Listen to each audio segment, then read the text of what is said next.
அன்பு நண்பர்களே, அனைவருக்கும் அன்னை சமையல் உமாவின் அன்பான வணக்கங்கள். இன்னைக்கு அன்னை சமையலில் பார்க்க போகிறது இட்லி தோசைக்கு சூப்பரான குருமா. ஒரு 10 நிமிஷத்துக்குள்ளே செஞ்சு முடிச்சிடலாங்க. வாங்க எப்படி செய்கிறதுன்னு பார்க்கலாம். கடாயில் தேவையான அளவு எண்ணெய், 1 டீஸ்பூன் கடுகு, 1/2 டீஸ்பூன் சோம்பு, கொஞ்சம் கருவேப்பிலை, ஒரு வெங்காயத்தை சேர்த்துக்கலாம்.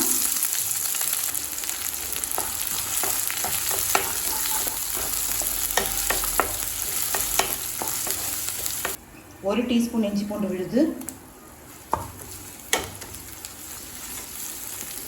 1/4 டீஸ்பூன் மஞ்சள் தூள், 2 டீஸ்பூன் மிளகாய் தூள், 1 டீஸ்பூன் தனியாத்தூள்,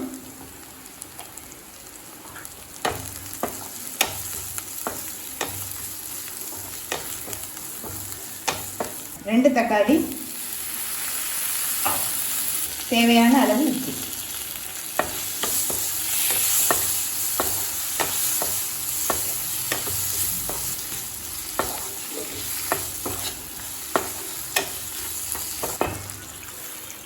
ஒரு கப் தண்ணி சேர்த்துக்கலாம்.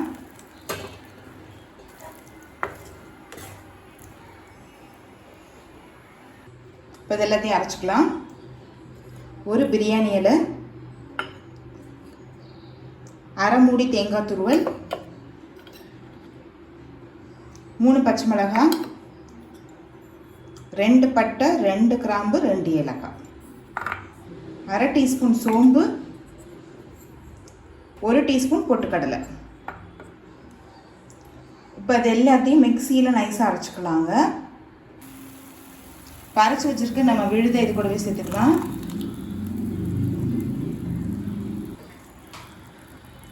கால் கப் தண்ணி,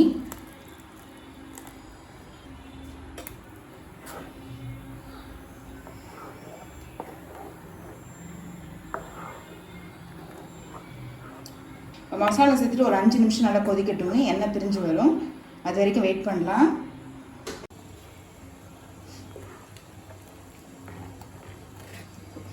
இப்போ குருமா பாருங்கள் நல்லாவே திக்காகிடுச்சு. கொஞ்சம் கொத்தமல்லி சேர்த்துக்கலாம்.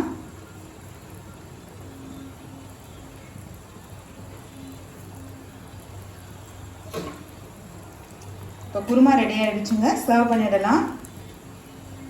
சுவையான இட்லி குருமா ரெடி ஆகிடுச்சு. ரெசிபியை ட்ரை பண்ணி பாருங்கள், கண்டிப்பாக உங்களுக்கே பிடிக்கும்.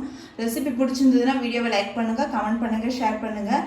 இதுவரைக்கும் அன்னை சமையல் சேனலை சப்ஸ்கிரைப் பண்ணாதவங்க மறக்காமல் சப்ஸ்கிரைப் பண்ணுங்கள். தேங்க்யூ.